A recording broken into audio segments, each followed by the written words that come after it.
Meditações sobre a vida divina em nós.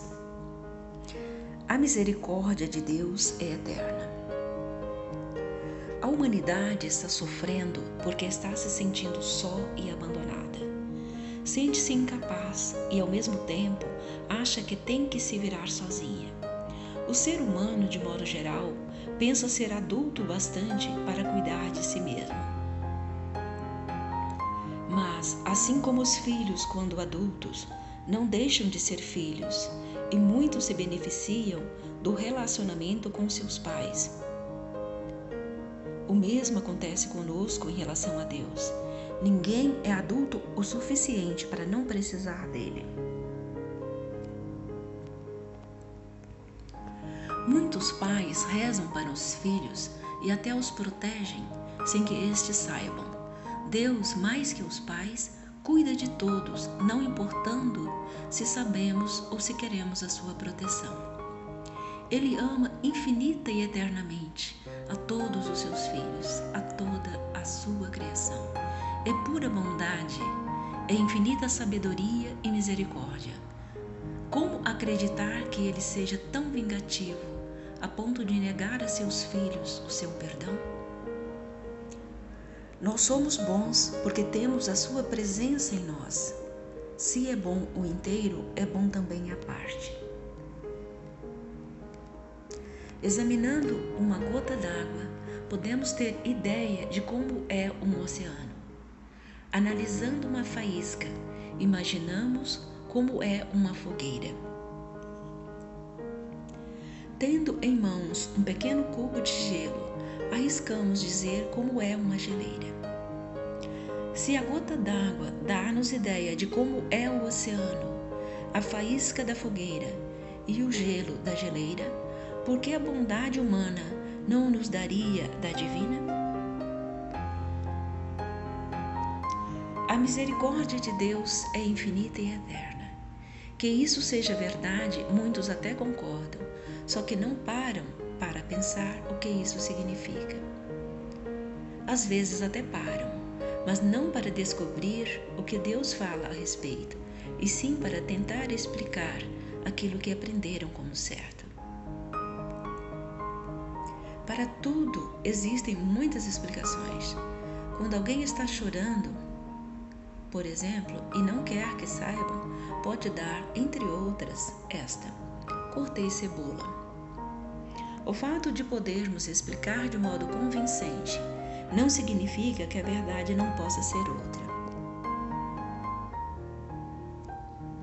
Se infinito foge à nossa compreensão e eterno é algo que não teve início nem terá fim,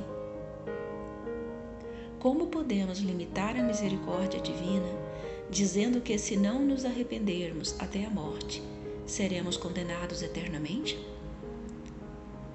Quando os homens, pensando fazer justiça, levam alguém à morte, muitos percebem nesse gesto um sinal de ignorância e não de justiça. Entretanto, quando isso ocorre, ou seja, quando o homem mata, ele mata somente o corpo. Condenar ao inferno é matar também a alma. Diante disso, perguntamos: quem seria pior? O homem que matou o corpo ou Deus que aniquilou a alma? Quanta confusão! Tudo tem seu preço. Pagamos de acordo com as nossas dívidas.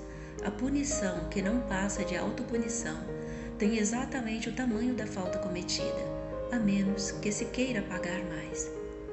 A nossa capacidade de errar chega a ser mesquinha, perto da capacidade divina de perdoar. Esta vida é infinitamente pequena, se comparada com a espiritual.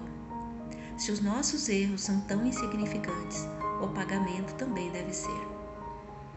Quando uma criança entra na escola, pode ter muita dificuldade e muitas vezes até pensa que é burra. Só depois de cometer muitos erros consegue acertar alguma coisa. O professor deve ser muito paciente para acompanhar o ritmo da criança. Se não o for, o processo de aprendizagem fica prejudicado e ela pode até mesmo não conseguir aprender. Os nossos erros, assim como os da criança, não passam de ensaios para acertar. Uns aprendem mais rápido que outros. A facilidade ou a dificuldade, muitas vezes, foge à nossa compreensão. Do mesmo modo, acontece na vida. Um professor impaciente a ponto de expulsar uma criança com dificuldades de aprender, poderíamos dizer que é bom? Deus seria bom se condenasse seus filhos ao suplício eterno? Não estaria privando-os de aprender? Quando um professor expulsa um aluno, este não é seu filho. E existem outras escolas. Portanto, ele não perdeu sua única chance de aprender. Mas o mesmo não acontece em relação a Deus, porque Ele é único e uma vez expulso será para sempre. Deus é perfeição absoluta, é o nosso modelo maior. Aliás, pai ser modelo não é novidade. Será que existe algum pai que tem como norma perdoar somente alguns tipos de erros ou só até determinada hora? E se esse pai existisse, seria certo considerá-lo perfeito? Poderíamos dizer que seja um bom exemplo para seus filhos?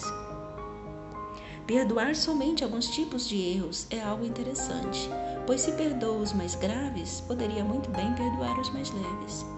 E se somente os mais leves, não há nisso vantagem alguma, porque quem suporta os mais graves pode também com os mais leves. Achamos estranho quando o pai se comporta assim. Como podemos atribuir a Deus um comportamento desse?